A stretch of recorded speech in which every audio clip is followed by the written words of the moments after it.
Bienvenidos amigos a un nuevo episodio de Crónicas. Hoy vamos a darnos un paseo por las calles de Santa Tecla, pero no por las calles que todos conocemos. Vamos a entrar a esos callejones históricos de Santa Tecla, esos callejones donde se escuchan leyendas, donde se escuchan historias, donde se habla de pactos con el demonio. Ese recorrido es el que vamos a dar hoy en Crónicas y va a estar realmente muy interesante. Así es, en este episodio vamos a hablar de la familia Girola, su historia, su leyenda y su legado.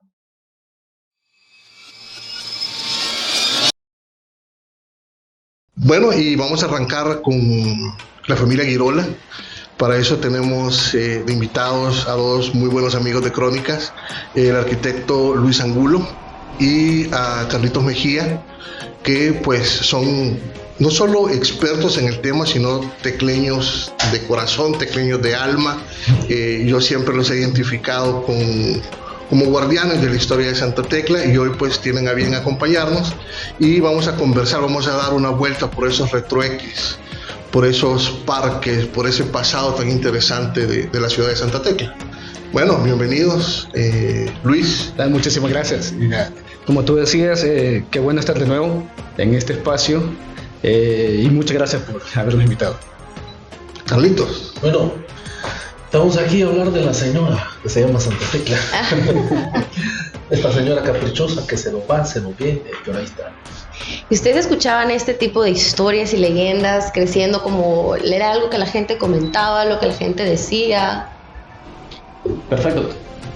Sí, en este caso, bueno, nosotros que hemos nacido en Santa Tecla, porque una cuestión también súper interesante, hemos tenido la oportunidad, y me adelanto también a presentar un poquito sobre Carlos, pero hemos tenido la oportunidad de haber nacido en Santa Tecla y haber trabajado muchísimo en la ciudad como tal. Entonces, todo ese tipo de ingredientes nos da la posibilidad de conocer un poquito más y también interesarnos mucho más en la historia de la ciudad. Por ejemplo, hablar de Santa Tecla es obligatorio hablar de la familia Girola. Es como querer hablar de la ciudad y no hablar de los terremotos, por ejemplo. O sea, la ciudad se origina a partir de un hecho tan catastrófico como ese, tan importante, y la familia Girola tiene una importancia igual para la ciudad. Y desde el primer momento en el cual yo recuerdo que estaba pequeño y me contaba, por ejemplo, mi mamá o mi abuelita me decía, mira, yo conozco a una señora que la hijada de la vecina envió a la hija a trabajar como sirvienta en la casa de los Girola, y ella llegó y se asustó porque vio a los enormes perros que tienen y que tenían dientes de oro, y empezaba toda esta mística alrededor de eso, y que ella no soportó ver tanta excentricidad. Pero cuando uno está pequeño, por ejemplo, le sorprende toda esa información. Y uno dice, bueno, esta gente no es normal, entre comillas. Y ya con el paso del tiempo y con las investigaciones, y ya con los documentos también uno se da cuenta que no es así. Pero vamos a ir discutiendo un poquito más al respecto. Perfecto. Bueno, lo que sucede es que los Girola hay que entender esas interpretaciones populares que por lo visto no han caído en gracia a cierta parte de la familia. Seguramente otra parte de la familia disfruta tras el telón y ríe, ¿verdad? Creo que de la imaginación. Sí, ha de haber gente que lo toma con muchísimo humor y ha de haber gente que lo toma se con resiente, mucha molestia. Entonces, primero me decía un amigo que la palabra viroleño, según él, viene precisamente del apellido Girola, porque es donde se asentaron, ¿verdad? Entonces, aparecen aparentemente de la nada en el contexto imaginario, y cuando es el terremoto de 1854 ya estaban asentados en la capital. Cuando se da el terremoto, se funda la nueva ciudad de San Salvador, que ese es el nombre histórico, y dicho sea de paso, es el nombre que debería tener Santa Tecla porque está protegido por la ley. No debería llamarse Santa Tecla, ese podría ser su otro nombre. Aquí me voy a echar encima un montón de tecleños. Pero es que es cierto. Pero también hubo un detalle, si no me falla la memoria, hace pocos años la ciudad de Tarragona hizo un hermanamiento con la ciudad de Santa Tecla, precisamente porque comparten la patrona de ciudad, y pues obviamente Santa Tecla pues viene pero no es el primer hermanamiento. Hubieron otros hermanamientos en los años 70 con el alcalde Chomingo Chávez, por ejemplo. O sea, hay para larga data. El asunto es que cuando fundan la ciudad, empiezan a dar terrenos a los antiguos, y se llama Nueva San Salvador la ciudad, le empiezan a dar terrenos a la gente que vivía en San Salvador, en Santa Tecla, de título gratuito, en Nueva San Salvador a título gratuito. Se planifica la ciudad, que no es lo que vemos nosotros. Ahí se planifica el Palacio Nacional, que vendría siendo más o menos del cuartel hasta lo que es ahora el Cafetalón. Las plazas eran largas, como de 4 o 6 manzanas más o menos, eran una especie de paseo, iban a haber 4 o 6 iglesias, así que y empezaron a repartir, digamos, a los terrenos y a decirle a la gente que debía de construir. Se tenía ya, digamos, urbanísticamente las leyes de Felipe II que regían un poco. Después sacan algunas ordenanzas para normar las alturas, que prohibían, por ejemplo, las media aguas, que tenían que ser techos a 2 aguas a las orillas de la calle y todo, ¿no? Entonces, se van a sentar ahí, se asientan 2 personajes, uno más desconocido que el otro. Se asienta, vive ahí Eustaquio Girola. La gente casi no habla de Eustaquio Girola. Y está la tumba de Eustaquio Girola en la parte antigua del cementerio. Es un mausoleo no tan sobresaliente como el de los Dueñas, como el de los Bustamante, como el de los Araujos, pero ahí está, ¿no? Y se asienta ahí. Eustaquio Girola fue el heredero de toda la fortuna del primer Girola que apareció acá. Y el segundo, ¿verdad?, del cual toda la gente habla, es Ángel Girola de la Cotera. Ángel Girola de la Cotera fue un comerciante que empezó a hacer su dinero de la nada. Dice, bueno, no solamente lo dice Violeta de Parker, sino que lo dijo Salvador Diuk, María Ledez Cantón Diuk Girola. Toda esa gente cuentan que en efecto la única herencia que recibe Ángel Girola de la Cotera es un piano viejo y un Cristo. El Cristo todavía está en Santa Tecla. Yo tuve la oportunidad de ver el Cristo hace unos 10 o 15 años. Estaba en la casa de María Ledez Cantón Diuk, una filántropa. ¿Y el piano? El piano lo quemó. Perdón que te interrumpa. En eso, doña Violeta hace mucho, hasta cuando lo cuenta, goza mucho con esa historia. También hablando de que parte de la familia disfruta esa historia, ella comenta eso, de que él le heredan, porque también era una tradición en esa época, de que el primogénito heredaba todo y ella lo dice, el segundón ya no hereda nada. Entonces cuando el padre le dice, bueno, lo siento que tengo un piano viejo, le dice ella, y el crucifijo que menciona Carlos, y él en un acto de, imagino que de rebeldía, de cólera, frustración, incendia, quema el piano, pero conserva el crucifijo, que eso también tiene que ver mucho con lo que vamos a seguir hablando sobre por qué la familia tenía tanta imaginería, tenía tantos santos, tantas cuestiones en su casa de ese tipo. Ahora, pero el Cristo que yo vi, el que me enseñaron, ya estaba con niveles de deterioro y le habían restaurado, le habían mandado a hacer la cruz, la habían mandado a hacer de resina, y el Cristo más parecía que era de marfil. O sea, a mí me pareció, yo lo vi de lejos porque ni tocar lo dejaron, ¿verdad? Pero sí lo tuve bastante cerca. Pero es interesante, digamos, cómo todavía ese símbolo estaríamos hablando a lo mejor del primer cuarto del siglo XIX, todavía lo conserva. Ahora, se nos hace muy interesante cuando estábamos, David, haciendo la investigación. Hace poco encontramos una entrevista que le hicieron a doña Violeta Dubois Girola, donde ella asegura que Rafael María Girola, que fue el primer Girola que vino aquí al país, vino de Santander. Claro, si lo dice ella, que su familia queda muy poco lugar a discusión, pero cuando uno entra a internet sin tener esta información a la mano, a buscar los orígenes de la familia, uno se encuentra con un común denominador, y es que simplemente dicen que este tipo apareció de la nada en Zacatecoluca. Entonces uno puede ir midiendo que desde el inicio el apellido, el personaje, la familia iba a estar envuelta en cierto misterio, porque esto es un europeo que sale de la nada, que cruza la calle principal de Zacatecoluca y de repente, ¡pam!, se convierte en un súper millonario, que eso pues habrá que irlo hablando más calmadamente, pero yo sé que Gaby tenía una pregunta porque nos hizo mucho ruido el asunto, y es con respecto a matrimonios y noviazgos de conveniencia. Yo sé que tenías por ahí guardada una pregunta. No, sí, es entender un poco, bueno, aparece este personaje tan místico para todos que de repente, bueno, viendo a alguien que se ve tan diferente en ese momento, imagino cómo pueda crear especulaciones, pero ¿qué ocurre? ¿A quién conoce? ¿Cómo se empieza a formar la familia Girola en sí de este personaje que viene de España? Y bueno, ¿qué ocurre acá? Solo para comentar un poquito. Digamos, en esa época era muy común de que todos estos jóvenes de familia medianamente bien pudiesen viajar. Era como, digamos, en barco. En barco, sí, porque eran meses y meses de viaje.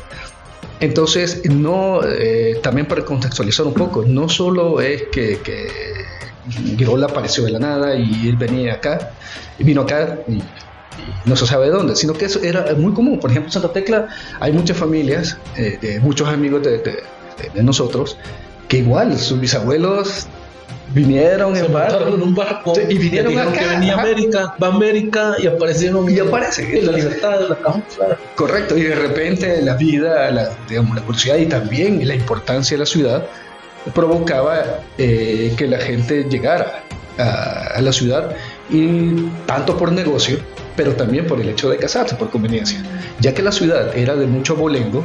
Obviamente tenía mucha familia, había muchas jóvenes de que estaban en edad para casarse. Entonces venía este europeo diferente al resto de la comunidad, pues alto, que llamaba la atención y todo eso, y a casarse. Porque también hay registros de varios europeos que venían con la maleta. En el caso también de los Girola, cuando vino acá, según la doña Violeta, que venía de Santander, que creo que llegó a Guatemala a ver a unos familiares y de ahí se vino para Zacatecoluca, para el país. Entonces venía con la maleta. Y como digo, Santa Tecla tiene muchos registros también de familias que hicieron exactamente lo mismo. Entonces vino el tipo y se casa con alguna Girola, alguna otra familia, alguna Dibuca y todo, y ahí hizo fortuna. Y también tenía el olfato y la habilidad de que los negocios prosperaran. No es que solo vino y se mantuvo al margen, sino que también hizo todas las inversiones y todo lo que hizo. Entonces, más o menos por ahí, digamos, solo para contextualizar también lo que ocurría en ese momento. Pero es que eso es muy común, o sea, quizás nosotros no lo vemos en nuestros días y en nuestro medio, pero eso era común en la época de la colonia. Por ejemplo, Acajutla, en 1600, 1700 andaban andantes, o sea, gente que venía, se subía un barco, llegaba, empezaba a hacer tratos para comprar añil, comprar cacao, y luego hacían lo que ahora nosotros entenderíamos como una casa distribuidora, que empezaban a comprar, empezaban a mandar y se iban afincando. Eso era bastante común, y debemos entender que al principio del siglo XIX estaba fresco todavía eso de la colonia. Venían a hacer fortunas, venían a hacer negocios, teníamos añil, teníamos cacao, después fue el tema del café, y digamos todavía a principios del siglo XX, en los años 20, 30 del siglo pasado, todavía seguían viniendo extranjeros, ya quizás un poco más organizados como empresas, pero era algo sumamente común recibir ese tipo de... Bueno, tenemos Justo Armas, ¿verdad? Todas las leyendas alrededor de Justo Armas, que de repente apareció un señor y que andaba descalzo, otros personajes en Santa Tecla como el hermano León Castillo, ¿verdad? Que apareció, lo daban por muerto, aparece el coronel descalzo caminando por las calles de Santa Tecla, el coronel, o sea, estamos hablando de alguien políticamente influenciable, reconocido en la sociedad porque era hijo de Pedro Pablo Castillo, el prócer, y pidiéndole a la gente de la sociedad que le donaran para poder construir una iglesia. Entonces eran ciertas cosas que se iban dando que con el paso del tiempo a nosotros nos parecen fuera de todo contexto, pero era común. Claro. pero sabemos que también, así como ellos venían buscando matrimonio también por acá, en ese tiempo las familias criollas buscaban también estos apellidos, el hecho de poder mezclarse con extranjeros, y sabemos que se termina casando con Gertrudis, una salvadoreña, Gertrudis de la Cotera. Y bueno, me llama mucho la atención porque parece que hay conveniencia de ambas partes en ese momento, tanto ellos vienen acá buscando la fortuna, obtener su familia acá, tanto aquí como las familias están buscando casar bien a sus hijas en ese momento. ¿Qué conocemos un poquito más, por ejemplo, de Gertrudis en esta investigación? ¿Tal vez nos puede contar un poco qué estaba pasando en ese momento? ¿A quién le convenía qué? Pues no sé, a mí siempre me ha dado la impresión de que ustedes podrían ayudarnos a disipar la duda, ¿no? Que sí hubo esa especie de ¿cómo podríamos llamarlo? De trueque, ¿no? O sea, yo me caso con yo criollo adinerado, pero a lo mejor sin abolengo, a lo mejor sin una pinta europea, pues me consigo por ahí alguien que se case con mi hija y vamos a tener nietos como bonitos, no chelitos, como decimos acá. Bueno, lo bonito era la plata. Claro. Esos matrimonios eran alianzas de poder realmente. Por ejemplo, ¿cómo explican, para entender este contexto, cómo se explica que Gerardo Barrios, un liberal, va al bautismo de uno de los hijos de Ángel Girola de la Cotera, que duró 3-7 días el bautismo, pero Gerardo Barrios era liberal y de la Cotera era conservador, o sea, políticamente opuestos? Es que lo que los unía eran los negocios. Claro. ¿Verdad? Barrios lo que hacía, que mandaba a sus ministros, no sé si lo sabían, Barrios mandaba a sus ministros a las ferias a negociar, o sea, sus ministros eran como sus empleados personales para enriquecer su fortuna, y no solamente lo hizo Barrios, lo hizo Dueñas, lo hicieron todos los presidentes, es decir, los pactos de matrimonio eran pactos económicos. Y no solamente había un tema de pactos económicos, sino, y esto es muy importante, que se trataba de que el dinero no se fugara a otras familias. Por eso se casaban entre primos. Hay un caso en Santa Tecla de la sobrina con el tío casados. ¿Verdad? Sí, así, y lo pedían las ¿cómo se llama? Las autorizaciones de la iglesia, y la iglesia autorizaba que se casaran entre familiares y todo, pero era en un engranaje de permitir que dentro de la familia se prosiguiera concentrando el poder económico, el poder político, las tierras, las propiedades. Sí, y hay que entender también que la concepción de amor que tenemos ahorita, con esa cosa de mi media naranja y todo eso, es una construcción relativamente nueva. Digamos, en todos los estratos también era una cuestión de conveniencia, como decía Carlos. Solo con esto era todavía más cerrado. También se va a ver más adelante cuando se case con esta señora Duke, que se va a Nueva York, como que era descendiente de un judío y todo eso. Era el mantenimiento de la conservación del poder y de la riqueza, y ver de qué manera se podía expandir aún más todo esto. Entonces, no, digamos, es lógico pensar que el amor vino después. Primero el negocio, cerrar el negocio, y después la costumbre de los hábitos, ¿verdad? Es un poco más fácil de repente, sí, esa perspectiva. De repente era más práctico. Era más práctico. Okay. A ver. Bueno, pero entrando ya quizá un poquito en materia, algo que sí me llamó muchísimo la atención es que este señor Rafael María Girola, que comienza, ¿no?, a hacer su fortuna, que comienza a trabajar lo que podríamos decir comercio de ese tiempo, ¿no? Café, añil, qué sé yo. Tiene 2 hijos, Eustaquio Girola, que ya lo había mencionado Carlos, y Ángel Girola de la Cotera. Ahí la historia se fragmenta. A uno le heredan todo el dinero, al otro su piano, que ya sabemos la cosa con el piano, sí, y su Santo Cristo. Ahora, uno puede encontrar la línea de Ángel Girola de la Cotera seguido Lastra, sí, pero de Eustaquio, que fue el que salió beneficiado, el que se ganó la lotería en ese momento, el que se ganó la herencia, yo no encontré nada. ¿Qué pasó con don Eustaquio?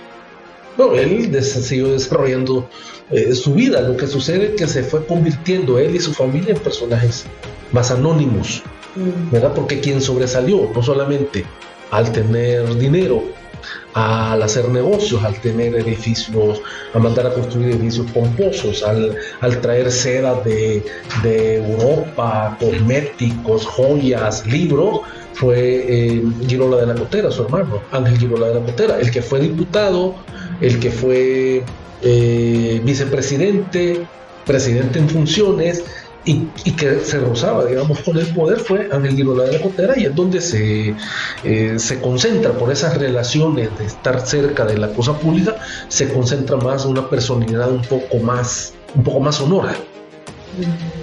Ok. Bueno, no tuvo fortuna, pero pues detrás de la fama, No, claro, o sea, pero hay una cosa bien curiosa. Si ustedes van a Santa Tecla, o sea, bueno, los Girola tienen un cementerio aparte. sí, su cementerio particular. Pero es a partir de la familia de Ángel Girola de la Cotera. Eustaquio Girola está ya vamos a decirlo, enterrado con los ricos de Santa Tecla, pero no con la familia de Ángel Girola de la Cotera. O sea, hay una separación. Nosotros podríamos especular, sí, que a lo mejor se abordó un resentimiento o algo, ¿no? Pero hay una separación completa. ¿Qué significaba en ese momento, ya en época de Ángel Girola de la Cotera, que es el que comienza realmente a expandir de manera increíble y exponencial ese dinero, ese capital? ¿Qué significaba ser un Girola en Santa Tecla? Pues a partir de toda la información que tenemos en los documentos, de toda esta parte del imaginario popular, es un personaje que transformó, digamos, en ese momento para Santa Tecla la forma de hacer economía, la forma de hacer política, también lo que mencionaba Carlos. O sea, no solo era una persona extremadamente rica, sino que también se expandió a lo político. De hecho, gracias, digamos, a toda esta visión que él tenía, que también eso lo vamos a ir hablando, de que no, ahí donde también vamos a discutir un poquito sobre esto, si tienen un pacto no con el diablo, sino que el tipo era un tipo visionario. O sea, hay documentos en los cuales él ponía anuncios que decía: en la casa de Don Ángel se vende café, aceite, telas. O sea, el tipo de verdad que vendía y hacía negocios con lo que podía. Entonces, doña Violeta también lo menciona, y hay otros documentos que también confirman de que él hacía negocios, por ejemplo, con el añil, que iba a Guatemala. Primero lo cuenta muy graciosamente doña Violeta, de que uno de los Aguilares, descendientes de los próceres, le da 200 colones. Se va a un parque y lo asaltan y pierde el dinero. Qué raro, qué raro que lo hayan asaltado. Y luego va a Guatemala a comprar añil y regresa y empieza a hacer toda esa transacción, que fue como uno de los primeros grandes negocios, que después se transforma en el café, que también se podría decir que él fue uno de los grandes impulsores para poder importar el café al país y tener toda esta gran fortuna que también se hace a partir de eso. Entonces, todo lo que él hacía tenía que tener alguna explicación para la gente. Y como obviamente no teníamos información, no estaba el noticiero, no estaba el periódico que indagara sobre eso, sino que simplemente él construye el tipo de casa que construye, tiene la vida que tiene, entonces la gente empieza a construir mitos alrededor de todo eso. Que en ese momento, digamos, la educación no era para todos, y ellos mandaban a sus hijos a estudiar, bueno, a los hijos siempre en política y en negocios, y a las mujeres a estudiar bellas artes, música, etcétera, etcétera, a Europa. Entonces cuando regresaban, ellas muy educadas, que, bueno, vamos a hablar también de doña Concha Girola, que ella hablaba francés, hablaba inglés, tocaba alemán, tocaba el piano. Sí, para su contexto en ese momento eso no era normal. No era normal, entonces tenía que tener alguna respuesta para la gente, decir, bueno, no, es imposible que una persona normal logre todo eso que logra. Entonces, esa construcción en el imaginario está desde la fundación de la ciudad. Claro, porque, bueno, no sé, Carlos, yo me imagino que el impacto de los vecinos, por ejemplo, al ver que están construyendo esa mansión, la mansión de las Águilas, y de repente comienzan a entrar pisos de Italia, lámina troquelada de Bélgica, O sea, cosas que realmente chocaban, pegaban, no tenían absolutamente nada que ver con la realidad, con la cotidianidad del tecleño, que era casi eminentemente agrícola, una sociedad agrícola. De repente ver esos lujos, que no tengo ni idea de cuánto habrá salido traer toda esa lámina troquelada de Bélgica, meterla en el barco, sacarla ahí en Acajutla, llevarla hasta Santa Tecla. ¿Cuál habrá sido, Carlos, el impacto del tecleño de a pie de ver esa fastuosidad? Mire, yo creo que también pretenderlo ver de esta forma es un poco difícil. Primero, porque los Girola no eran los únicos que hacían eso. O sea, habían otras familias, ¿verdad?, que también lo hacían. Por ejemplo, unos vecinos de ellos, donde ahora está un centro comercial de una lotificadora, por ejemplo, ahí tenían hasta un telescopio. Estamos hablando de principios de siglo. O algunos otros lugares que igual tenían sus salas con parqué francés, la casa de David Escalante Orozco, que nosotros la vimos antes que se cayó. Era una casa magnífica, quizás no lograba tener toda esa piezas delicadas, pero sí uno miraba que había una línea, pero que en Girola, digamos, sobresalía. Por ejemplo, la Casa de las Águilas, que no era la única casa que tenía los Girola, estaba la Casa de las Águilas, donde tenía pisos de parqué, espejos, yeserías, las decoraciones de arcos de herradura. Es decir, una casa ecléctica, pero muy, muy, muy bonita y muy impactante. Por la par estaba la casa de Eduardo Girola, el que donó el Cafetalón. Por ejemplo, yo sí entré a esa casa estaba hace muchos años. ¿Verdad? Era una cosa impresionante. Uno llegaba, pasaba por unos escalones de bronce, ¿verdad? Las balaustradas de bronce, pulidos, llegaba, unas arañas de cristal más grandes, creo yo, o me parecían más grandes en aquel momento que las que tienen el Palacio Nacional, una gran sala, pisos, o sea, esos pisos eran marmóleos, como los que habrán en el Vaticano y todo eso, una cosa así impresionante, y las habitaciones alrededor. O sea, era un salón elegantísimo, ¿verdad? Que no tenía nada que envidiarle a los salones que hay en el Palacio Nacional. A la esquina, yo no estoy seguro si era la Casa Vieja, donde estaba el casino, donde ahora está un supermercado, ¿verdad? Que fue el casino, estaba el Mollejón, también pertenecía a ellos. O hay una casa de 2 pisos que está aquí en opuesta al mercado, todavía de 2 pisos, donde hay una librería, se le conoce como Casa Tazumal, que era donde ellos tenían el beneficio, ¿verdad? O la casa o los portales, porque de hecho tenían un portal que se conocía como Portal de Girola, que hace muchos años no existe, que estaba al costado, sería oriente del mercado. Ahí estaba el Portal Girola, que ahora son ventas, ¿verdad? Era donde ellos tenían sus negocios. Enfrente tenían una manzana entera donde tenían sus bodegas, sus tiendas. Es decir, era una cosa, digamos, impresionante. El Cafetalón, que realmente era sembradíos de café, eran las fincas de café, la Gloria. Es decir, era una gente altamente poderosa, pero no quiere decir necesariamente que no había gente que tuviera estos niveles económicos. A lo mejor no ha llegado hasta estos días con ese ruido, ¿verdad? Que se mezcla. Creo que la excentricidad es algo que los definía, sí, y que resaltaba definitivamente, claro, con toda esta influencia europea que tenían y su familia tan involucrada. No me extrañaría que ellos trajeran también muchas de sus ideas y fueran lo que no estuvieran acostumbrados. Pero ahora, José Manuel, por lo que vamos escuchando y armando, entiendo que entonces con Don Ángel Girola comienza la leyenda. Ahí es donde comienzan a hablar de pactos con el diablo, que cada generación tenía que ofrecer a un niño para que sus negocios continuaran siendo tan prósperos, y se hablaba mucho de que si la gente quería tener dinero tenía que pactar con el diablo. Y bueno, también se habla de sobre todo cuando hace uno búsqueda en internet, eso que uno hace cuando escucha, por ejemplo, un poco más pequeño esas historias que, como ustedes comenzaron, es justamente como todos en algún momento comenzamos a escuchar de la familia Girola. Y ya cuando uno curosea un poco más, va encontrando que, escriben sobre un primogénito que nace deforme, y empiezan también esas especulaciones alrededor de la relación que tiene esto con el pacto con el diablo.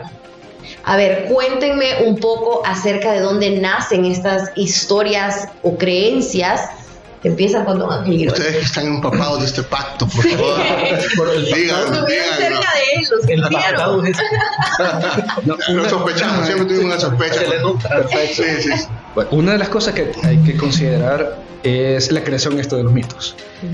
O sea, de verdad es una cuestión fantástica, porque los mitos sirven para dar respuesta a lo que no tenemos suficiente información para entender en esto. Entonces, en la sociedad, el mito sirve de eso, sirve como ese canal para poder entender las cosas. Por ejemplo, cuando están estos rituales que se van a la Virgen del Mar, por ejemplo, y van los pescadores y van con la Virgen y le rezan a la Virgen y dicen, bueno, si la Virgencita quiere, hoy vamos a tener una buena pesca. Si no quiere, no, ¿verdad? Entonces dejan todo esta responsabilidad en un ente de que no es abstracto, ¿verdad? Entonces, claro, cuando no pescan, entonces ellos dicen, bueno, la Virgencita no quiso. Entonces ellos el ser humano no se siente mal, digo, no es responsable. No es responsable de eso, entonces así, porque si no también nos volveríamos locos. La verdad que también el mito sirve para que nosotros podamos entender parte del día a día. En Santa Tecla pasó supongo que pasó lo mismo con Girola. Decir, bueno, viene este tipo que ya sabemos, digamos, porque lo cuenta su familia, porque hay documentos que comprueban de que parece que así fue, digamos, documentos sobre eso, de que el tipo tuvo olfato para hacer negocio. Y de verdad que fue con una mula, después fue con 2 y empezó a hacer todo ese tipo de negocio. Ponía anuncios que bromeábamos con eso, de que él vendía de todo. De todo. ¿Te gustan mis zapatos? Te los vendo y no sé qué. La cuestión es cómo sacarle rentabilidad a eso. Y cuando logran tener la cantidad de dinero que tienen ya la posición, también empiezan las excentricidades, que es lo que mencionaba Carlos, que habían familias que pudiesen haber tenido un parecido, más o menos, de dinero, y no se habla tanto de ellos porque fueron más reservados, digamos. Pues. En cambio, Santa Tecla, como siempre, todavía sigue funcionando como un gran pueblo. Entonces, hay anécdotas que, por ejemplo, ellos andaban con los caballos y se metían al casino y se metían aquí. O sea, de verdad eran personajes que se vestían también muy no excéntricos, sino que venían de Europa. Entonces traían esos hábitos y todo eso. La moda. No, pero fíjate que, bueno, antes de entrar quizás como de lleno a la leyenda, hay una cosa que me llama mucho la atención que decía Carlos. Y es que en Santa Tecla habían otras familias, a lo mejor igual de poderosas, pero a ninguna se le guindó el San Benito del pacto con el diablo como se le guindó a los Girola. Y eso que, investigando un poco, siempre sale a relucir que ellos eran una familia tremendamente reservada, que ni siquiera, bueno, al menos es lo que sale en internet, ¿no? Que ni siquiera evitaban muchísimo el contacto con la gente, sobre todo con el pueblo llano, ¿no? Ellos eran como muy reservados. Pero ninguna otra familia se le adjudicó esta bonanza financiera de esta forma, por llamarlo de alguna manera. Fíjate que podríamos decir que sí, no, porque por ejemplo tenemos a Concha Girola, que fue la eterna capital de las fiestas. Digamos que a ella se le debe mucho, que decoraba las carrozas, por ejemplo, de las fiestas decembrinas. Entonces, digamos, que ella estuviera con el pueblo, porque ¿qué más? Digo, ese roce, que ella tenía que hablar con toda la gente, mira, aquí por aquí iba a diseñar y planificar las fiestas, dónde iban a pasar las carrozas, diseñar, por ejemplo, la vestimenta de las reinas. O sea, ese era un roce directo con la gente. Imagínate, una de las cuestiones, en la casa, en la llamada Casa de las Águilas, hay una escultura de un león peleando con una serpiente. O sea, de verdad, sí, para nosotros es impactante ver las fotografías. No me puedo imaginar cómo puede ser para una persona que vivió en ese momento en el abolengo y que vio la puerta entreabierta, el portón, y vio esa, y quizás se movió y vio que estaban peleando de verdad porque las luces. O sea, esa construcción y ver de que estaba ese monumento ahí, esa escultura, O sea, ¿qué respuesta puede tener? O sea, ¿quién va a tener en su casa un león peleando con una serpiente, por ejemplo? No, es que es grande la escultura, ¿no? Entonces, digamos, ¿qué puede hacer? ¿Y qué representa el león y qué representa el imaginario colectivo de la serpiente? El mal, puede ser contra el bien, que el león es valiente, el espíritu mal, etcétera, etcétera. Entonces, a partir de todos esos elementos, o por ejemplo, las águilas que estaban en que volaban en la noche, y que a medianoche salían volando en el diablo. Volaban en la noche. Volaban a medianoche. Wow. De hecho, a la hora del diablo. Hay anécdotas de que por ahí tenemos que tenerlas anotadas, cuando la gente después del terremoto del 2001 juró y no fue una persona, por lo menos fueron unas 8 personas que nos contaron de que ellos vieron que cuando se cayó, estaba el balcón en la esquina, se cayó, salió una figura oscura así, y hizo un ruido así, y salió de la casa. Entonces la gente, salió un demonio de ahí. Entonces, estamos hablando del 2001. Claro, eso. Entonces, siglo XXI. Entonces, y la gente lo dice, de verdad, yo vi cuando salió y era el rostro de un demonio. Entonces, ya pudiesen ser, ya son generaciones, o de no tecleños ahí, sino que gente que iba pasando y asegura que no esa parte.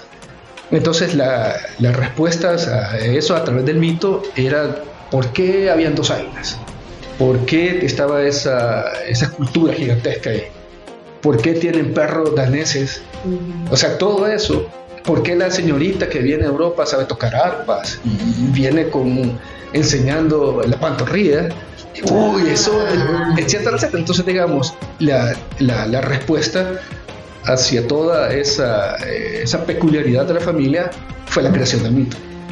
Y para poder dar eso, para que la gente pudo haber dado respuestas a eso.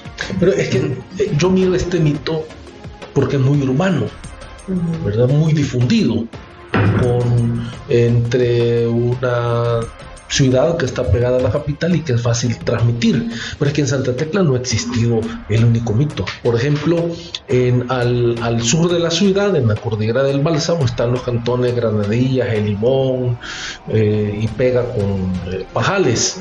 En esa zona había un señor que se llamaba Jesús Hernández, y ahí los pobladores me llevaron a un lugar donde está la piedra donde Jesús Hernández hizo pacto con el diablo. Ya me van a oír los Hernández y me van a demandar. Yo digo lo que la gente dice. Era un diablo financieramente muy activo, ¿no? Sí. Él tenía cuenta, daba tarjeta, daba dinero. Y resulta que está la piedra y está la huella. Yo fui a ver la piedra, es una piedra grande y se mira un tallado que a lo mejor podría ser algo más prehispánico que eso, ¿no? Entonces, porque Jesús Hernández, y que cuando hizo pacto con el diablo, Jesús Hernández, el diablo lo llevó a una parte alta y le dijo: mira, si me das tu alma, todo lo que alcances a ver va a ser tuyo. Y en efecto él era dueño de buena parte de, quizás no era ni tanto, ¿no? Porque un alma muy aquí hay una exageración, ¿verdad? Cuando uno va y confronta documentos o las realidades, se da cuenta de otras cosas. Entonces, y resulta ser que cuando Jesús Hernández muere, que era una persona también muy económicamente muy poderosa, hacia los años 40 del siglo pasado en Santa Tecla, cuando Jesús Hernández muere y lo llevan al cementerio que está cerca de la entrada, yo he visto el mausoleo, y cuando dicen: ¿y por qué pesa diferente el ataúd, no? Y lo abre, no hallaron el cuerpo de él, sino que hallaron un montón de alambre de púas enrollado, y es lo que enterró la gente, ¿verdad? Ahí. Entonces, o sea, eso es al lado sur de la ciudad, pero al lado norte de la ciudad, en las orillas del volcán, también existe otra leyenda de igual talle, de la casa de un fulano, se me escapa el nombre, donde el piso estaba entachuelado, por decirlo de alguna forma, con bambas de oro y plata, ¿verdad? Él caminaba sobre un piso de madera que tenía insertadas monedas de oro y de plata, y que igual lo mismo, ahí se perdían niños, ahí pasaba exactamente lo mismo, y que cuando muere no hallaron su cadáver. Entonces ahí, digamos, y si alguien está oyendo también va a empezar a contar exactamente esto mismo en su pueblo con otros personajes. Ahora, la gran pregunta es ¿por qué sobrevive la leyenda de los Girola? ¿Por qué con ellos sí se queda? Porque de repente que pueden salir muchas historias en su tiempo de algo que vio una persona, pero esto pareciera que todos lo vieron, o que todos se pusieron de acuerdo, todos... Yo les pregunto, ¿dónde vivía Jesús Hernández? Yo he preguntado, ¿aquí dónde vivía Jesús Hernández? En Santa Tecla. Nadie sabe. Pero claro, yo creo que también tiene que ver, yo creo que tiene que ver también con este tema de las grandes construcciones. Por ejemplo, el mito de los terremotos del 2001 en las colinas, con la casa de los Girola en las colinas, que la gente asegura que debido al pacto con el diablo, cuando venía la luz, hizo un giro, digamos, no natural, y por eso no dañó la casa. O por ejemplo, en efecto, el aluvión pasó a un costado. Sí, realmente se convirtió en una de las historias más y es reciente, conocida. Pues, estamos hablando de hace 20 años. Hace 20 años. O por ejemplo, ahorita que también se encontraron y se exhibieron en luz pública los planos de esa casa, digamos ya están en la luz pública. Uno ve en los planos arquitectónicos, bueno, que era originalmente un arquitecto estadounidense, diseña, como también era costumbre, diseñó los planos, pero cuando los trajeron acá, no se podían adaptar a la realidad, el tipo de material, construcciones y todo eso. Entonces, un gran arquitecto de acá del país hace todo el rediseño, y uno puede ver unos planos que hay sótanos, hay pasillos, que la gente dice, sí, es que ese pasillo va a dar hacia todas las propiedades de los Girola, están interconectados en túneles y no sé qué. Entonces en el centro ahí tienen un lugar donde sacrifican a los niños. Si uno, digamos, yo no he tenido la suerte de ingresar a esa casa, pero si uno pudiese ir a la casa, uno no sabe si construyeron el sótano o los pasillos, o etcétera, etcétera. Entonces, digamos, todo es imaginar, cada hallazgo nuevo alimenta todo este mito sobre la familia porque conservan las estructuras. No es como, imaginémonos que el terremoto del 2001 hubiera enterrado la casa. Ya no tendríamos ese elemento que sirve como ancla para el mito. Igual la casa de las águilas, si se hubiera caído totalmente, la gente se vuelve invisible toda esta parte. Entonces yo creería que uno de los grandes anclas que tiene este mito es por eso, que todavía podemos ver los lugares donde ellos habitaron y los que ellos construyeron. Y es que realmente toda la imaginería popular que hay alrededor de la familia es tremendamente fuerte. Haciendo, por ejemplo, una especie de enunciado de lo que encontramos en internet, por ejemplo.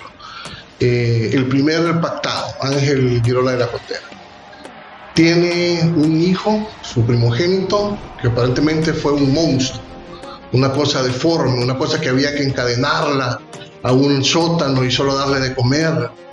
Y cuando él muere, la criatura, por lo que haya sido, no se pierde, pero todavía se le escucha gritar en la casa de las colinas, porque parece que todavía pasa por ahí, ¿no? Entonces, bueno, con Carlos inclusive hablábamos la vez pasada, había uno de sus familiares, ¿no?, que mantenía un penthouse en México, rentado permanentemente porque quería ir a ver a sus caballos, porque era gente con muchísimo dinero.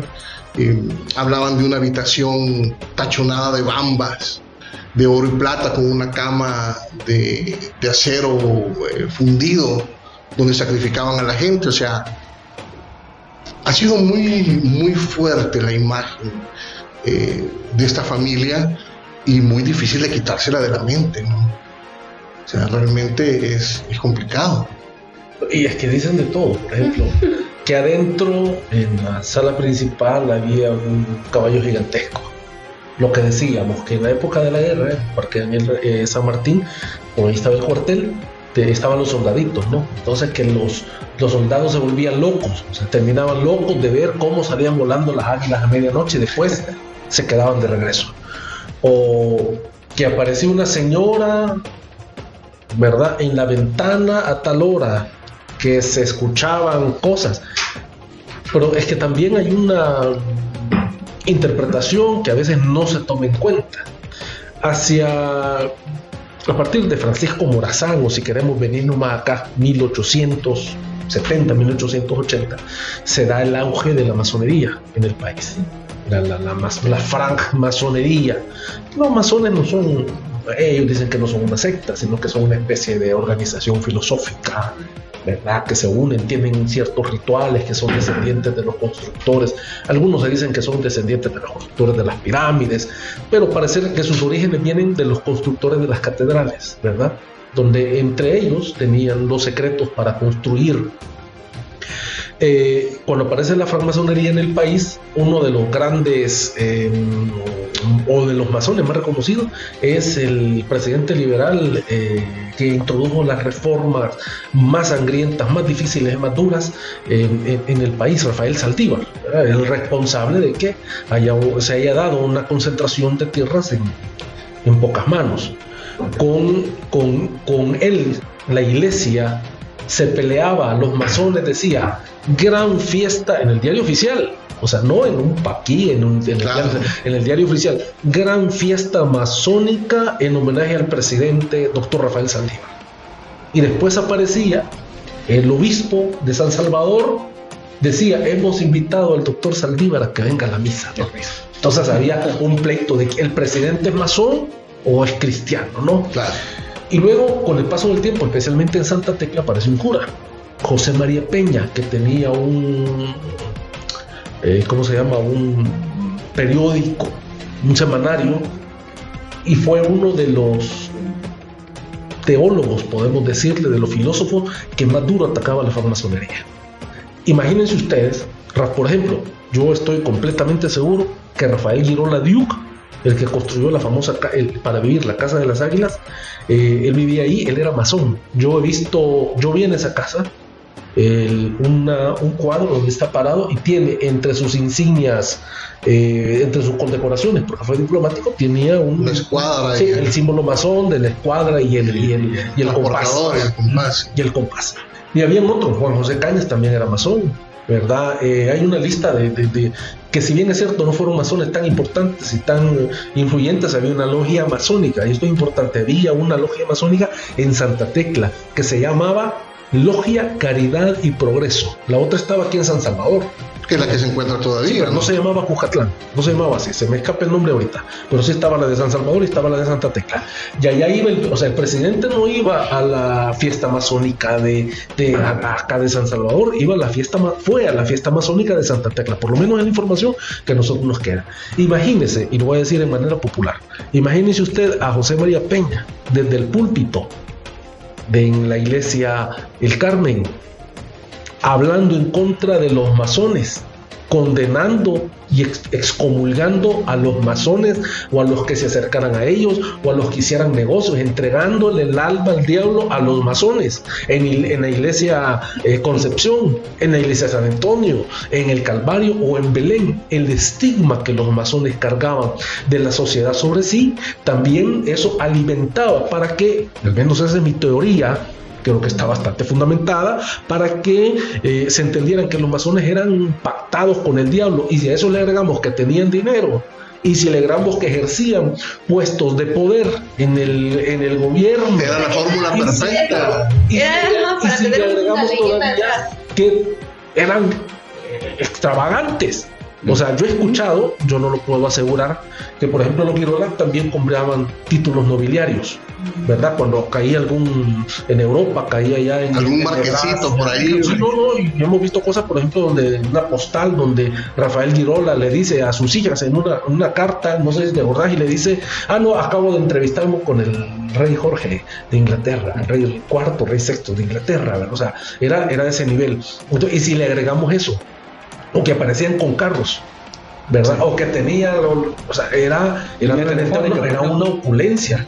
Por ejemplo, los Girola tenían, sería Girola Duke, Duke, ¿qué era? Sería Mauricio Duke, que el fundador, que eran socios con Oguirola, eran parientes, se emparentaron y fundaron el primer banco, ¿verdad? Que se habla poco de Mauricio Diu también, pero era el primero que tuvo una línea telefónica entre su casa en Santa Tecla y el banco aquí en San Salvador. O sea, mi casa presidencial lo tenía. Entonces, cuando vemos nosotros ese tipo de cosas, es sumamente interesante y es comprensible. Quizás a lo mejor estos Girola fueron como las caras más visibles, claro, educados en Europa, en Estados Unidos, aparecer, y para ellos ser normal, decir, bueno, yo soy masón, porque venían de una sociedad o de un lugar donde ser masón era una cosa más abierta, no era tan condenable, ¿verdad? No era tan condenable. Entonces lo hacían a lo mejor públicamente. Entonces los curas les condenaban, y miren, que un cura señal es peligroso, ¿verdad? Por lo menos en el siglo XIX, principio del siglo XX. Si no, veamos lo que le pasó ahí en Sonsonate, el extinto pueblo, que de repente llega alguien a la iglesia, había otra persona que tenía problemas, lo machetea, lo mata. Entonces el cura en Tacuzcalco dijo, bueno, este lugar está maldito. Y no lo hizo hace 500 años, lo hizo hace 180, menos de 200 años.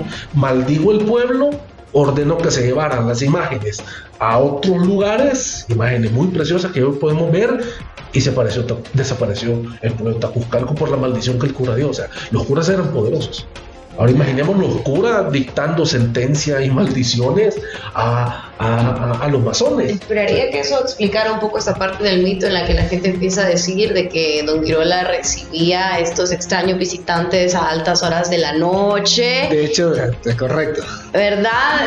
Me gusta pues pensar que la gente lo veía, bueno, no sé, serán visitantes que a él por alguna razón no convenía que lo hubieran con, pero en ese tiempo se decían que eran visitantes extraños, que tenían vestimentas muy diferentes y que era gente que no se relacionaba con nadie más y tampoco lo veían paseándose por las calles.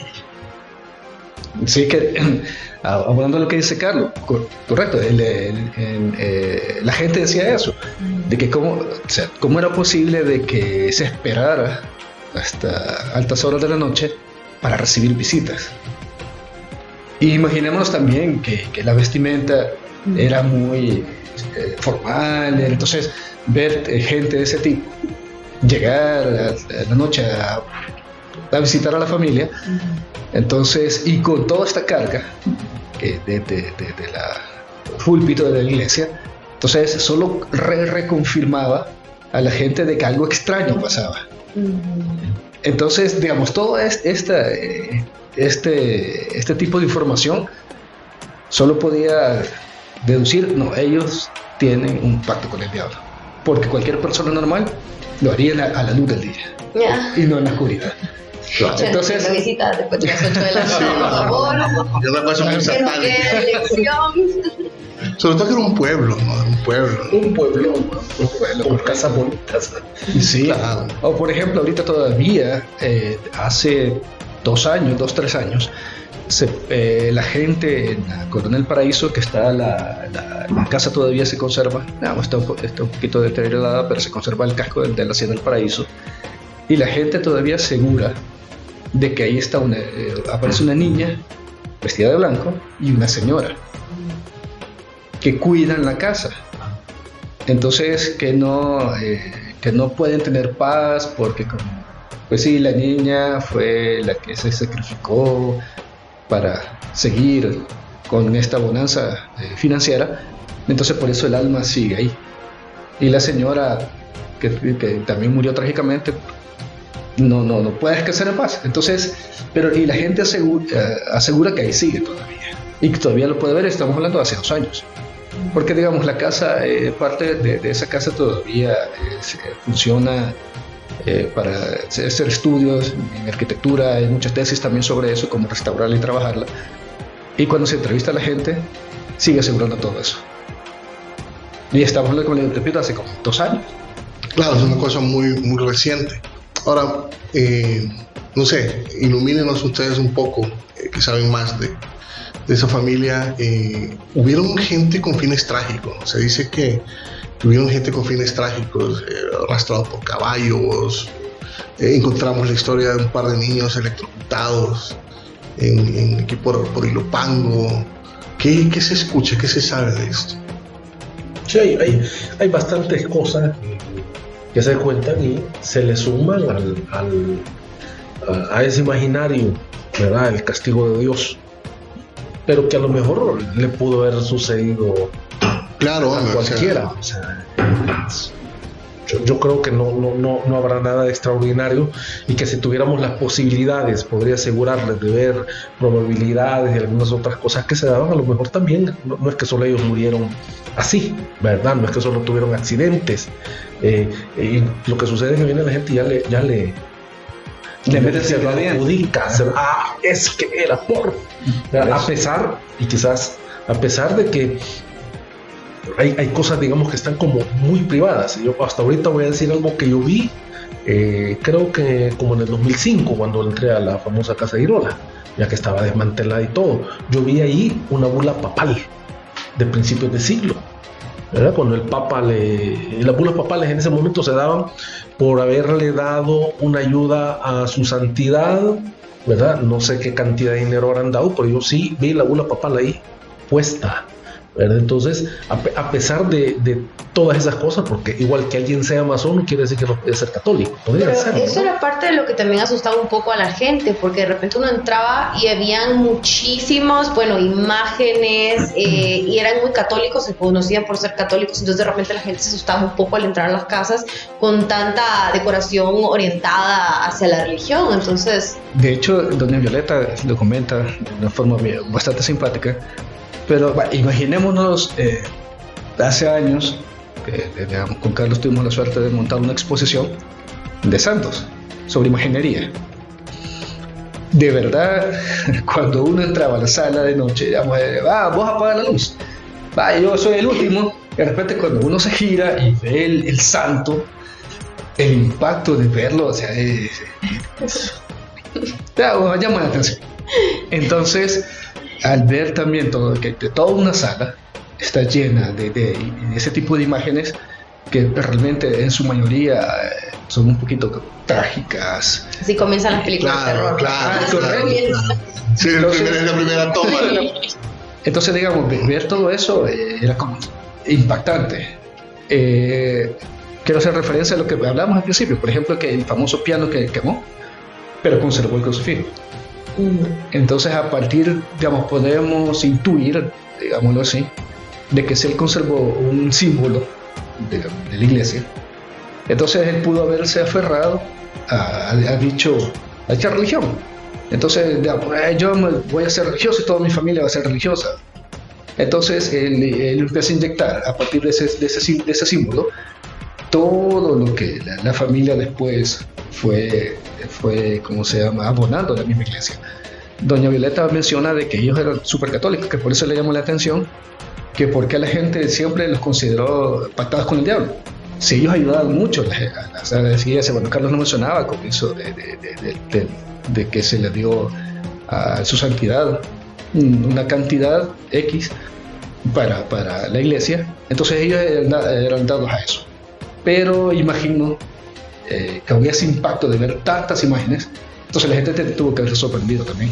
Sí, creo que ha sido un poco injusto con la familia Girola, porque también uno ve su huella en el orfanatorio, por ejemplo, en el cafetalón, ¿no?, en el cementerio. O sea, realmente fue gente que apoyó muchísimo el crecimiento de la ciudad, ¿no? Y lo hizo abiertamente, ¿no? O sea, crear el orfanatorio de Alberto Girola, pues, sobre todo después de una tragedia tan personal como la de haber perdido a su hijo, y darle vuelta y convertirlo en un bien para los huérfanos de la ciudad, pues habla muy bien de ellos, ¿no? Entonces, pero creo que les ha pesado un poquito más la leyenda negra que realmente todo lo bueno que han hecho por la ciudad. Yo debo decir algo. Miren, yo en lo particular no he podido constatar si en efecto había una carga de imaginería religiosa en las casas, ¿verdad? Por lo menos en los registros fotográficos que tenemos en el museo, yo no puedo decir, mire, sí, hemos hallado tal. Pero sí hemos visto alguna imaginería que doña Violeta Girola dice que pertenecían a ellos, ¿no? Y uno no puede decir que no, porque sí se le nota un poco de actividad del Cristo que hemos mencionado, pero también hay otro elemento que no podemos obviar. En el Hogar del Niño de Alberto Girola, que es de 1906, hay una capilla. ¿Verdad? Hay una capilla, yo no sé si todavía está accesible, yo fui hace años a la capilla, ¿verdad? Digamos, que pactado con el diablo mandaría a construir una capilla, ¿verdad? Sí, sería muy mal pactado.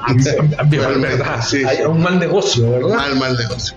Y otra cosa que es importante tomar en cuenta, los matrimonios en el siglo XIX, incluso hasta principios del siglo XX, no podían considerarse como tal dentro de la sociedad. O sea, estamos hablando de un acto de sociedad, ¿verdad? La validez del matrimonio ante la sociedad era el matrimonio religioso. Es decir, tenían que ir a la iglesia a casarse y hacer un pacto de vida, ¿verdad? Y eso lo tuvieron que haber hecho absolutamente todo lo Girola, porque la unión libre, si bien es cierto, también conocemos que hay algunos Girola que han sido fuera del matrimonio, porque era común, ustedes no se imaginan lo común que era que un personaje con poder económico, ¿verdad?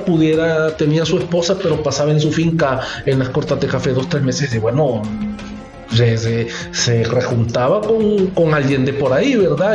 Y quedaba embarazada. Y muchos de ellos reconocían a los hijos, les daban el apellido o por lo menos los educaban. Ahí en Santa Tecla hay muchos casos que conocemos gente que anda por ahí, ¿verdad? Entonces, pero dentro, digamos, de ese matrimonio tenían que haber pasado por el bautismo, los hijos por el bautismo. Y que si los hijos morían, mire, por ejemplo, eso era común, o sea, la sobrevivencia de los hijos menores, de los hijos pequeños, en el siglo XIX era algo sumamente trágico. Es decir, un matrimonio podía tener 7, 8, 9, 10 hijos, pero al final solo se le crecían 2, 3 o 4. Ahí tenemos los Ulloa Morazán, los nietos de Francisco Morazán que vivieron ahí, la hija de Francisco Morazán que vivió en Santa Tecla, creo que solo se vivió un par de hijos de 8 o 10 hijos que tuvieron. Entonces eso era como muy común, pero también estos hijos había que bautizarles, porque no se miraba bien delante de los ojos de Dios, pero quizás más que delante de los ojos de Dios, delante de los ojos de la sociedad. Esta gente eran gente de sociedad que estaba ceñida, a pesar de ser personas altamente excéntricas, a las normas sociales, que pedía y exigía, y era tácito, ¿verdad? Que tenían que casarse, que tenían que bautizar, que tenían que establecer compadrazgos, ¿verdad? Porque la otra forma de alianzas de poder eran los compadrazgos. Entonces era, digamos, también como entender los contextos, ¿verdad? Y ver qué es lo que pasa. Bueno, yo creo que queda bastante claro que, pues, pacto como pacto, no, ¿verdad? Creo que fueron gente con muchísimo olfato comercial, muchísimo olfato financiero. Creo que ahí vale la pena mencionar a Roque Dalton y su obra El Salvador, monografía, en la cual habla justamente de la familia Girola como de las 14 más importantes, de las que se habla más, y sobre todo por justamente lo que empieza a mencionar José Manuel.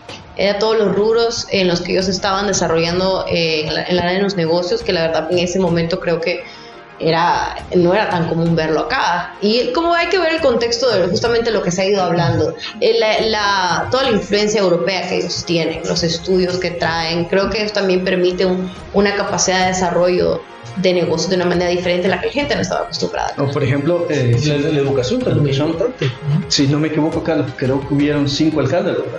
Sí, 5 alcaldes de Santa Tecla. Rafael Girola fue alcalde. Entonces, digamos, también que hayan tenido, haber sido alcaldes de la ciudad.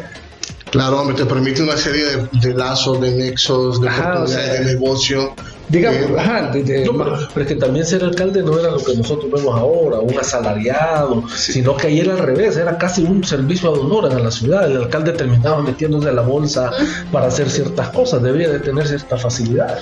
Entonces, digamos, eso, o el hecho de que, bueno, lo hablábamos hace un rato sobre la donación del cafetalón, por ejemplo, que en ese momento creo que costaba 100,000 colones todo el terreno, cuando se donó, en los años 40. Entonces, bueno, lo que tú decías, sí, darle tanto a la ciudad, digamos, porque también uno de los aportes de la familia fue darle a la ciudad que tanto quería, pues. Y entonces dejamos así entre líneas para ver si ese pacto con el diablo pareciera... Sí, no. O sea, creo que definitivamente fue la explicación más inocente que la gente pudo encontrarle, como la más sencilla que pudo encontrarle a tanta prosperidad, a tanta excentricidad. Porque hay que ver que fueron unos personajes, eso es totalmente innegable. Sí. Pero como decía Carlos también, cuando uno se sienta ya con los papeles en la mano y comienza a cruzar información, se da cuenta que eran millonarios con unas capacidades increíbles. Y así como tenían millones, tenían de largo los nombres también. Se ponían nombres larguísimos. Para escoger. Sí, claro, o sea, muy diabolengo. Sí. Claro, no, era un personaje increíble. Violeta, Concepción, María, Ernestina, ¿cómo se llama y cómo le decían? No, una cosa terrible. Sí, había mucha costumbre en ese tiempo también, creo, de poner muchos nombres relacionados a la familia y no podían dejar ni a la abuela, ni a la bisabuela afuera, ni a la santo, bisabuela. Sí, pero era muy propio, digamos, de estas familias poderosas que presumían un poco de aristocracia, ¿no? Claro, parte del asunto. Bueno, yo creo que hemos tenido una vuelta muy interesante alrededor de la historia de la familia Girola. Obviamente la historia es extensísimo. Pero hay un mito que así como en los Girola tenemos ese mito de los pactados, también en los Girola tenemos otro mito que a la gente le verá positivo. La gente en el imaginario también cree que los Girola donaron todos los terrenos de la ciudad, y cosa que no es así. Ya saben ustedes, o sea, la gente dice, no, es que los Girola donaron toda la ciudad para que construyeran Santa Tecla, ¿verdad? Sí, hubieron donaciones de la familia López, Crisanto Callejas, ese documento sí lo vimos nosotros, y Molina y Morales, un historiador del año 50, un gran historiador de Santa Tecla, también menciona a la familia López como los donantes al gobierno de la hacienda Santa Tecla. La otra parte de lo que abre Santa Tecla, que va a San Merliot, más o menos del centro a San Merliot, lo donó a Crisanto Callejas. Pero también el imaginario ahorita está diciendo, no, es que los Girola tenían tanto dinero que donde está sentada la ciudad ahora, desde Los Chorros hasta la cepa de Guadalupe, desde el volcán hasta... Esa es la información que te encontrás. Lo donaron, ¿verdad? Pero es falso, ¿verdad? Ahora, hemos hablado bastante del momento más próspero de la familia, claro, de cuánto dinero tenían. Sin embargo, tenían sí, en algún momento cae la influencia financiera de esta familia. ¿Por qué? ¿Cuándo? Según la gente, porque dejaron de sacrificar vida. Entonces ya no, con tantos que habían ahí. Entonces digamos, cualquiera y ya solucionado. O sea, la gente no se revisa de que ya vino, por ejemplo, el déficit del café, que ya se la caída del crisis. Entonces digamos que era uno de los mayores rubros de la familia. Y ahí ya no se tenía tampoco, imaginémonos, es hipotético, que ya no hubo ese liderazgo, digamos, olfato para comercializar otras cosas. Claro. Entonces, digamos, como no se logró, es obvio que el capital tenía que caerse, pues, digamos, no ser tan abultado, tan como se hizo mucho, por ejemplo, de miembros de la familia que se dedicaron únicamente a gozar los beneficios de lo que sus antepasados habían trabajado, que tampoco es imposible, o sea, se ha visto en cantidad de familias poderosas, más poderosas inclusive, que los herederos se dedican únicamente a dilapidar dilapidar entre comillas, ¿no? El usufructo de la fortuna. Es que estaban acostumbrados a una vida así, entonces ellos no podían cambiar de estilo de vida. Si no, miremos Rafael Girola, el último dueño de la casa Girola, que fue hipotecada, ¿verdad? Me contaron, había una mesita para que veamos que el señor un día estaba tomando café y se le ocurrió irse y dijo, por gente que trabajaba con ellos, aquí voy a dejar esta taza con café, así como la dejo, así la quiero hallar. Agarró y se fue en un carro y se vino a vivir aquí cerca de aquí donde estamos, aquí en San Salvador, y nunca más regresó. En su mente ya, porque una vez hicimos una visita oficial ahí, en su mente la casa estaba en el esplendor. Y él era atendido, había que casi decirle su eminencia reverendísima, ¿no? Porque estaba acostumbrado a ese tipo de trato. Claro. ¿verdad? Entonces tiene sentido esa hipótesis. Claro, sí, o sea, no siguieron generando, Sí. y obviamente pues el dinero No, y también no fue por falta de niños, no. Ellos no, sacaron también, no fue por falta de niños. a ver, pero esto del café es importante. La caída de los precios del café, cuando por ejemplo, eran dueños de La Gloria, por ejemplo. Nosotros la conocemos como la finca La Gloria, toda la cordillera donde están ahora asentadas todas esas cosas eran de ellos, ¿verdad? Ahora, ¿qué es La Gloria? La parte de cafetales no es nada, porque yo he escuchado a alguna gente hoy día que dicen, no, es que ya no tiene sentido. La producción del quintal me cuesta $80 o $120 y tengo que darle en 70.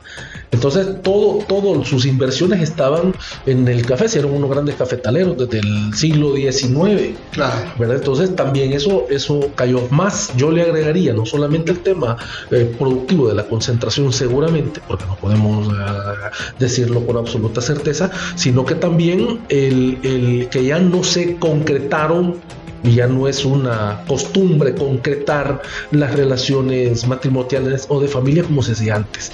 Hoy hay una nueva forma de relacionarse. De hecho, algunos Girola que se han ido a casar en Europa, a un par que viven en Santa Tecla. De hecho, hay un Girola a quien quedó administrando la casa, que desmanteló la casa de los Girola, la desmanteló y la empezó a vender en antigüedades. Menos la tasa. Menos la casa, porque ¿verdad? ¿Verdad? Entonces, para que veamos que sí, a esto que les estoy contando también se suma el mito, ¿verdad? Uno dice, nos abandonó Dios. Bueno, ahí dice, nos abandonó el diablo. Bueno, con que la Casa de las Colinas parece que la vendieron para un restaurante. ¿Verdad? Sí, efectivamente. Entonces, todo tiene un ciclo, ¿no? O sea, ellos tuvieron un ciclo de esplendor, tuvieron un ciclo de muchísima bonanza, y pues como todo en la vida acaba. Por supuesto. Así es que, bueno, la verdad que creo que vamos a hacer un pacto con nuestros amigos acá de que regresen, creo que se nos ha quedado Sí, un par de cosas pendientes. Sí, sacrificar niños. ¿Con niños o sin niños? Sin niños, es un problema. Pero bueno, agradecerles muchísimo su compañía, su conocimiento, compartirlo con nosotros, con nuestro público. Ha sido una entrevista muy, muy interesante.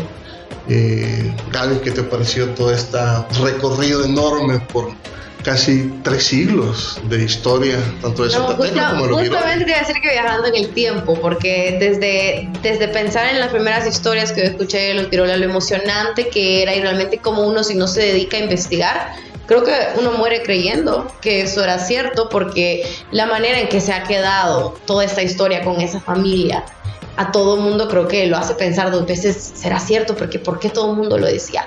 Pero vemos que realmente creo que son cosas contextuales, pues lo que se vivía en ese momento, cómo ellos salían de la norma, la gran influencia que tenían, y me encanta poder conocer ya con hechos realmente de qué estamos hablando, por qué ocurría todo esto. Me ha parecido fascinante y muy agradecida de poder compartir ese tiempo con ustedes. La verdad creo que nuestro público lo va a disfrutar muchísimo, el poder entender realmente qué hay detrás de la leyenda de la familia Girola. sí, no, muchísimas gracias. Y Santa Tecla da para hablar sobre eso, sobre muchísimo más. Así que encantado de estar por acá.